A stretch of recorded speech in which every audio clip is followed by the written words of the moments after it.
Hello friends, कैसे हैं आप सब लोग। होप आप सब लोग बहुत अच्छे होंगे। ठीक है। तो आज की जो वीडियो है यार, वो मैं बना रहा हूँ आरआरबी पीओ एंड आरआरबी जो क्लर्क है, असिस्टेंट, उसके लिए। ठीक है। अब आपको पता ही है उसका एग्ज़ाम स्टार्ट होने वाला है, 12 सितंबर से एग्ज़ाम स्टार्ट होने वाला है। जो लास्ट 12 डेज स्ट्रेटजी है इसकी, preparation strategy for IBPS RRB के लिए, वही इस वीडियो में मैं आप लोगों से डिस्कस करूंगा। इन 12 दिनों में आप लोगों को क्या करना है। ठीक है। तो चलिए वीडियो को स्टार्ट करते हैं। ठीक है। देखिए, एक मैं पहले बात बता देता हूँ। आपको पता है इस एग्ज़ाम में आपको टोटल 45 मिनट्स मिलते हैं। ठीक है। 45 मिनट्स के अंदर आपको टोटल पेपर सॉल्व करना होता है। अब आपके पास 12 दिन है। 12 दिन में आपको कौन से टॉपिक पे फोकस करना है, कौन से टॉपिक को स्किप करना है, वो सारी चीज़ें मैं आपको आपके साथ डिस्कस करूँगा। देखिए, सबसे पहले मैं रीजनिंग सेक्शन की बात करता हूँ। ठीक है। अब रीजनिंग सेक्शन में ये सारे टॉपिक्स हैं जो रीजनिंग सेक्शन में पूछे जाते हैं। होप आप लोगों ने अब डेली बेसिस पे एक मॉक्स तो लगा ही रहोगे। तो सबसे ज़रूरी चीज़ जो है वो मैं आपको बोलूँगा, एक जो एक मॉक है वो आपको डेली बेसिस पे लगाना है। ठीक है। डेली बेसिस पे आपको एक मॉक ज़रूर लगाना है, क्योंकि मॉक लगाने का फ़ायदा क्या होगा, आपको एक तो अपनी स्पीड का पता लगेगा, आपकी एक्यूरेसी कितनी है, और आप कौन से टॉपिक को कितना जल्दी कर पाते हो। आपकी जो टाइमिंग है एक पर्टिकुलर टॉपिक पे, उस चीज़ के उस वो चीज़ पता लगती है मॉक से।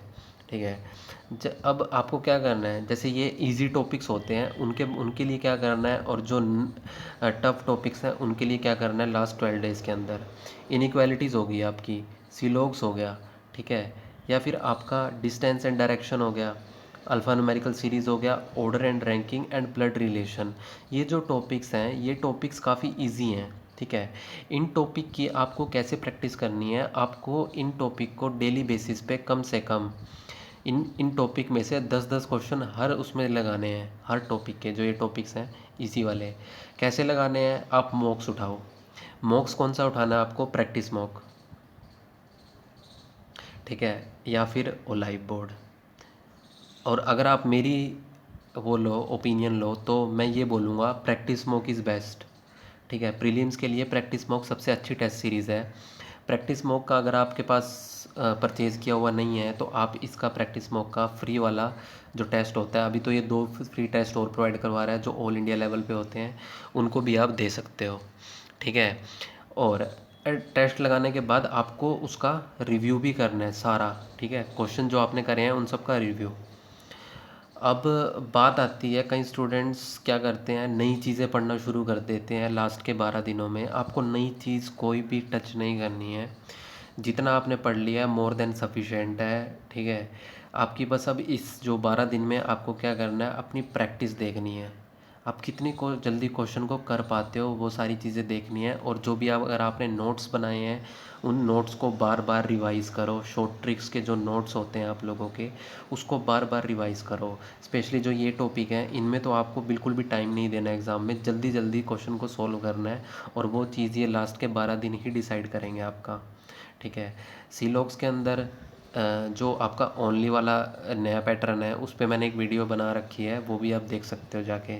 ठीक है। उसके अलावा जो आपका ब्लड रिलेशन हो गया, वो उस पे अलग अलग टाइप्स के जो क्वेश्चन होते हैं, और प्रैक्टिस मॉक की वेब इसमें सीरीज जो आपके मॉक टेस्ट होते हैं उसमें मिल जाएगी आपको।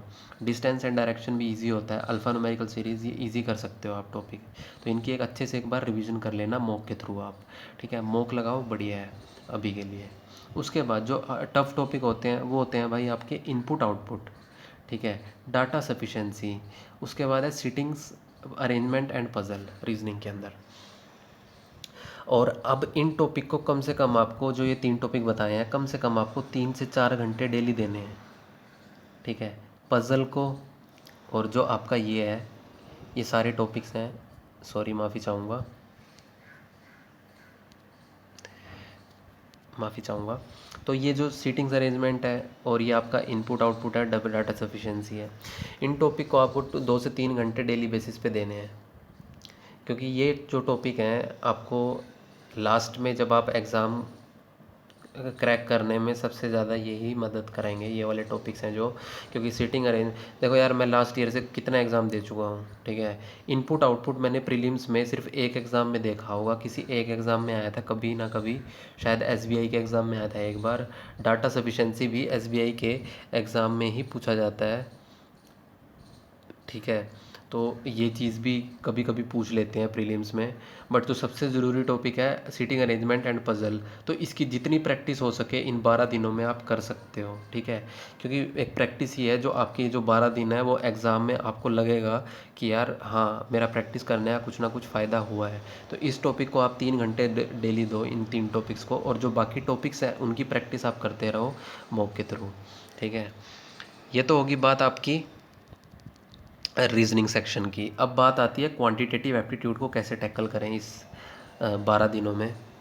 अब क्वांटिटेटिव एप्टीट्यूड में जो सबसे इजी टॉपिक्स होते हैं आप लोगों को पता ही है, क्वांट के अंदर जो सबसे इजी टॉपिक होता है जो पूछा जाता है, ठीक है, वो मैं बता देता हूँ आपको। सबसे पहले सिंप्लीफिकेशन होता है आपका, ठीक है।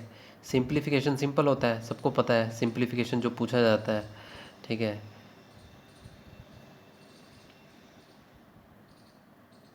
एक मिनट।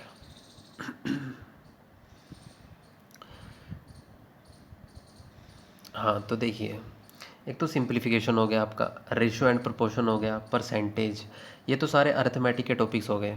इसके अलावा जो आपका सीक्वेंस एंड सीरीज़ होता है, सिंप्लीफिकेशन होता है, ठीक है। और आपका जो अप्रोक्सीमेशन भी हो जाता है इसमें, ठीक है। सिंप्लीफिकेशन के अंदर अप्रोक्सीमेशन भी आ जाता है, वो चीज़ हो गई। अब ये सारी चीज़ें जो होती हैं ये सारी सिंपल होती हैं, इसको आप इजीली कर सकते हो, ठीक है। तो इनकी प्रैक्टिस भी आप मॉक के थ्रू डेली बेसिस पे करते रहिए। बात आती है अब जो अरिथमेटिक टॉपिक है, अरिथमेटिक टॉपिक के लिए सबसे ज़्यादा ज़रूरी चीज़ है आपकी रिवीजन, ठीक है। जो भी आपने अभी तक पढ़ा है, जितनी भी इंपॉर्टेंट चीज़ें आप लोगों ने पढ़ी हैं अभी तक अरिथमेटिक सेक्शन के लिए, वो सारी चीज़ों को बार बार रिवाइज करें। जो शॉर्ट ट्रिक्स हैं उनको अप्लाई करने की कोशिश करें। अप्लाई कहाँ करना है, टेस्ट के थ्रू ही, मॉक टेस्ट में आप उसको अप्लाई करें। अपना टाइम चेक करें, टॉपर्स जो एक टॉपर का ऑप्शन होता है वहाँ पे टॉपर के साथ अपना टाइम चेक करें कि कितना जल्दी आप क्वेश्चन को सॉल्व कर पा रहे हो, ठीक है। जो भी आपके वीक टॉपिक हैं उनको बार बार देखो, ठीक है। क्योंकि मॉक के थ्रू आपको एक चीज़ पता लगती है, जो आपके वीक टॉपिक्स होते हैं उनके बारे में नॉलेज मिलती है आपको, कि जो वीक टॉपिक है मेरे कौन कौन से हैं, और उनको एक बार नोटबुक में नोट डाउन कर लो और उनको रिवाइज़ करो, ठीक है। कहाँ कमी रह गई है उनको बार बार देखो, ठीक है। कुछ भी नई चीज़ ट्राई मत करो, अभी नया पढ़ने की कोशिश मत करो, कोई फ़ायदा नहीं मिलेगा। जितना पढ़ लिया है मोर देन सफिशेंट आप लोगों के लिए, ठीक है। तो गाइज ये है सारी चीज़ें, ठीक है। और मैं ये कहूँगा, जहाँ तक मुझे लगता है इस साल का जाने से पहले लास्ट इम्पोर्टेंट चीज़, 80 में से 65 प्लस आपके जो रहेंगे, ऑफिसर स्केल 1 के लिए मिनिमम अटैम्प्ट्स बता रहा हूँ मैं, इतने सेफ अटैम्प्ट्स में जाएंगे ये, 80 में से 65 प्लस। और ये स्टेट वाइज भी वेरी करता है कि स्टेट में वैकेंसी कम होती है, बट इतने तो होने चाहिए आपके एक्यूरेसी के साथ, ठीक है। क्योंकि कंपटीशन बहुत ज़्यादा हो चुका है यार, अभी आप लोगों को भी पता ही है। दूसरा भाई, ऑफिस असिस्टेंट की अगर मैं बात करूँ, तो ऑफिस असिस्टेंट के अंदर आपके 80 में से मान के चलिए कम से कम आपके 75 से प्लस में आपके क्वेश्चन अटैम्प्ट आपका सेफ अटैम्प्ट रहेगा एग्ज़ाम के अंदर, ठीक है। तो यार ये सारी चीज़ें हैं जो मैंने आप लोगों को बताई हैं। एक पर्टिकुलर आप अगर 8 घंटे क्या कह रहा हूँ मैं, अगर 8 घंटे आप पढ़ते हो, तो 8 घंटे में से आप कम से कम 2 घंटे उन टॉपिक्स को दो जो आपके टॉपिक्स वीक हैं, जो आपको पता है। अपनी वीकनेस हर एक इंसान को पता होती है, तो आप लोग उस वीक टॉपिक्स पे अपना फोकस करो। बाकी सब यार प्रैक्टिस ही है, आप हर डेली बेसिस पे एक मॉक ज़रूर लगाओ, ठीक है। मॉक इम्पोर्टेंट है, बहुत इम्पोर्टेंट है मॉक, तो हमेशा लगाते रहो ये 12 दिन तक, ठीक है। तो गाइज़ वीडियो को मैं यहीं पे एंड करता हूँ। वीडियो कैसी लगी मुझे कमेंट करके बताइएगा। इस वीडियो को लाइक करें, ज़्यादा से ज़्यादा अपने फ्रेंड के साथ शेयर करें, और चैनल को भी सब्सक्राइब कर दें, एंड नोटिफिकेशन बेल को भी हिट करना ना भूलें, ताकि मेरे आने वाले वीडियोज़ के नोटिफिकेशन भी आपको मिल सकें। और मेरा एक टेलीग्राम चैनल है जिसका लिंक मैं डिस्क्रिप्शन में प्रोवाइड करवा दूँगा, तो आप लोग उसको भी ज्वाइन कर सकते हो, ठीक है। Thank you, have a nice day.